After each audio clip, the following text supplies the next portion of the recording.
भाई 9 लाख से ज्यादा गरीब लोगों के पीले कार्ड काटते हैं। ये कभी तुम्हारी पेंशन काटते हैं, कभी तुम्हारे पीले कार्ड काटते हैं, तुम इनकी रांद क्यों नहीं काट देते? आज इसीलिए दिवालिया पिट गया। जेजेपी का दिवालिया पिट गया कि नहीं पिट गया? उसमें ना लड़ पड़ी हो कहीं, फिर सारे एक मत हो जाओ और एक मत होकर के चौधरी ओम प्रकाश चौटाला के नेतृत्व में फिर से सरकार बनाओ ताकि मेवात का भला हो। सारी बातें 24 तारीख को मैं आपके सामने रखूंगा। 24 को बताऊंगा कि हम मेवात को सरकार बनने के बाद किस तरह की सुविधाएं प्रदान करेंगे। लोग गुड़गांव को भूल जाएंगे और मेवात में आकर के कारोबार शुरू कर देंगे। आज प्रदेश में, देश में भाजपा की सरकार बनने के बाद हमारे सामने कौन कौन सी जो वायदे इन्होंने हमारे से किए, उनमें से एक भी वायदा पूरा करने के बजाय हमारे सामने दिक्कत और कठिनाइयां खड़ी कर दी। आपको याद होगा 24 फरवरी को पिछले साल इस सरकार की बेकायदियों का आम लोगों को जानकारी में लाया जाए, प्रदेश में किस किस्म के हालात है उसकी जानकारी दी जाए। इसके लिए चौधरी ओम प्रकाश चौटाला जी ने आपके साथ लगते गांव श्रृंगार से परिवर्तन यात्रा शुरू कराई थी। और जब परिवर्तन यात्रा की शुरुआत हो रही थी तो हजारों की संख्या में लोग श्रृंगार गांव में मौजूद थे और चौटाला साहब ने लोगों के साथ खुल करके बातचीत करी और उन्होंने कहा कि अगर आप परिवर्तन नहीं लाओगे, बदलाव नहीं लाओगे तो आने वाला समय और मुश्किल भरा होगा। और उन्होंने हमारी जिम्मेवारी लगाई थी कि मेवात से इसकी शुरुआत करें और 21-22 जिलों में सब जगह यात्रा लेकर के जाए और उसका समापन चौधरी देवीलाल जी के जन्म दिवस पे, सम्मान दिवस पे करें। मैं उस परिवर्तन यात्रा के दौरान करीब 4200 किलोमीटर का सफर मैंने तय किया था। हर रोज 20 से 25-30 किलोमीटर पैदल चलता था। रास्ते में जितने भी गांव आते थे, शहर आता था, कस्बा आता था, लोगों से मिलता था, लोगों के सामने क्या क्या समस्याएं हैं, क्या क्या दिक्कत है, उन सब चीजों की जानकारी लेता था। और मैंने करीब 6 महीने 11 दिन तक 90 के 90 विधानसभा क्षेत्रों में जाकर के उस यात्रा के दौरान लाखों लोगों से मुलाकात करी थी। जब मेवात से शुरुआत करी थी तो मेवात की हालत देख करके यूं लगता था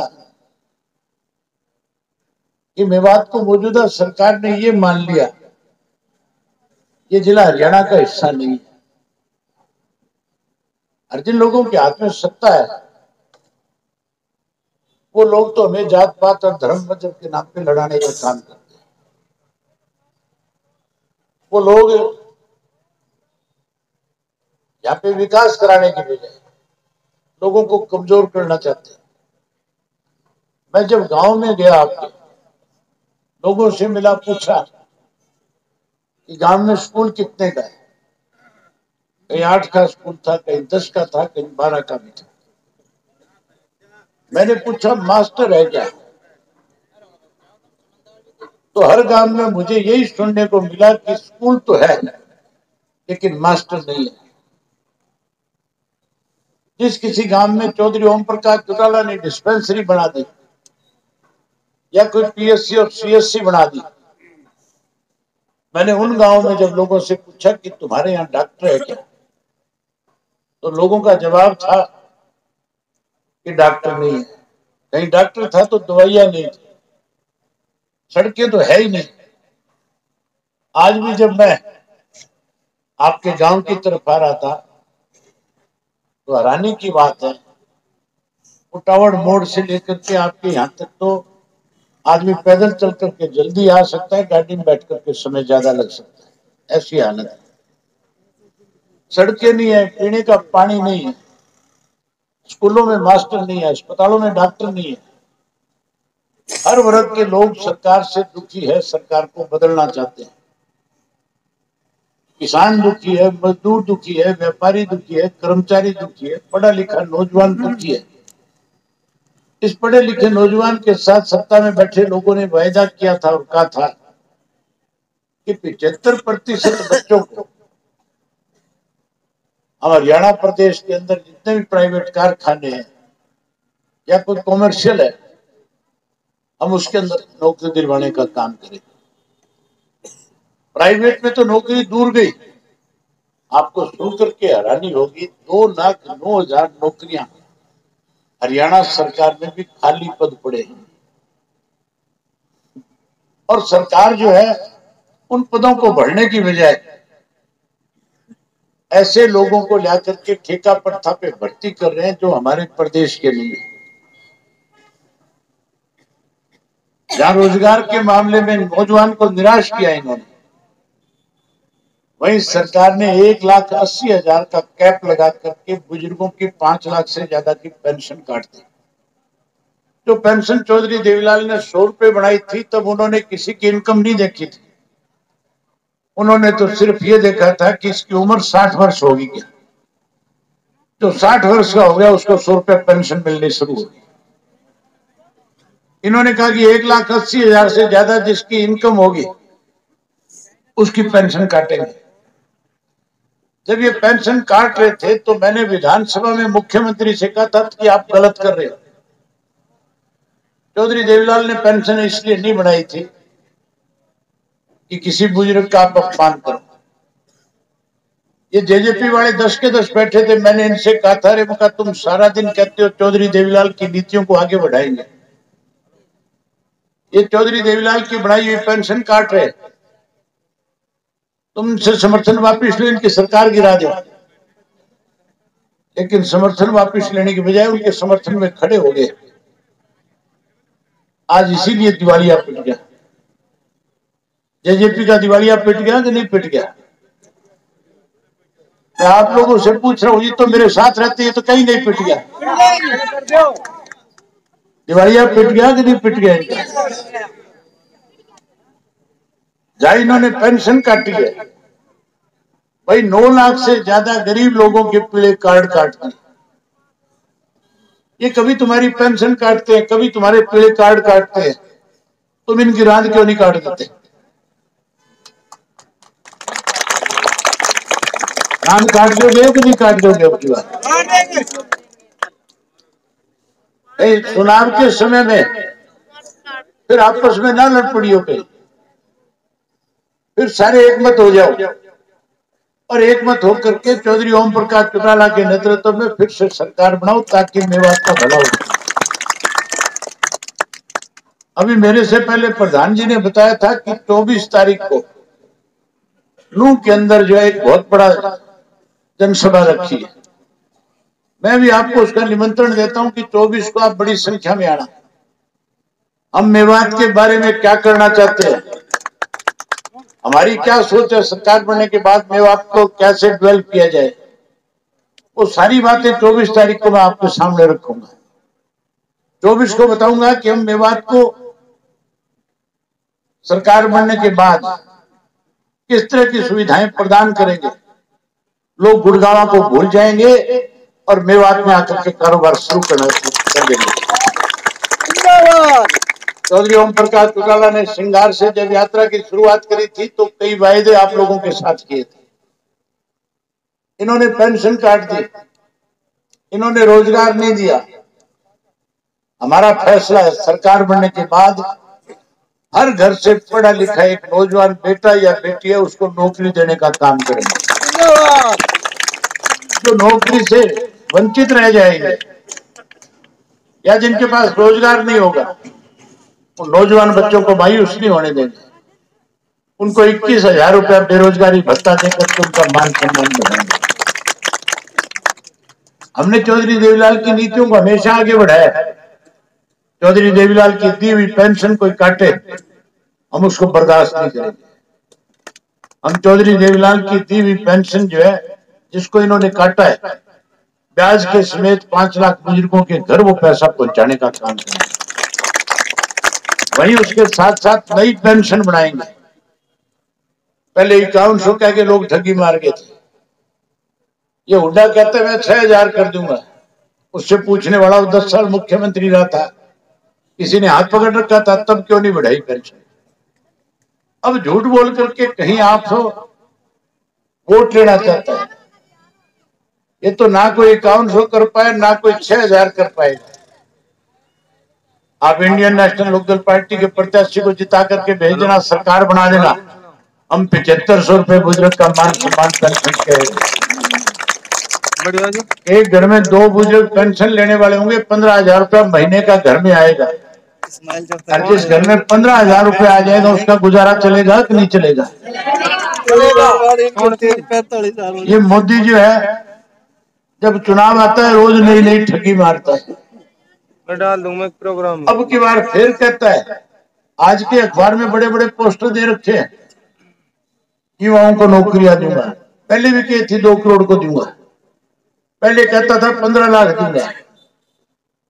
और ये भी कहता था कि महिलाओं से चूल्हे से पीछा छुड़ा दूंगा, गैस के सिलेंडर मुफ्त में दे दूंगा। गैस का सिलेंडर मुफ्त में मिलता है, पैसे लगते हैं 1200-1100 रुपया लगता है। आप अपना राज बनाओ, हर घर के अंदर महीने की पहली तारीख को गैस का सिलेंडर सरकार की तरफ से मुफ्त में देंगे। वहीं हर गृहिणी के खाते में 1100 रुपए इस बात के भी दूंगा कि उसको रसोई के लिए किसी से पैसा ना मांगना पड़े। 1100 इस बात के उसके खाते में।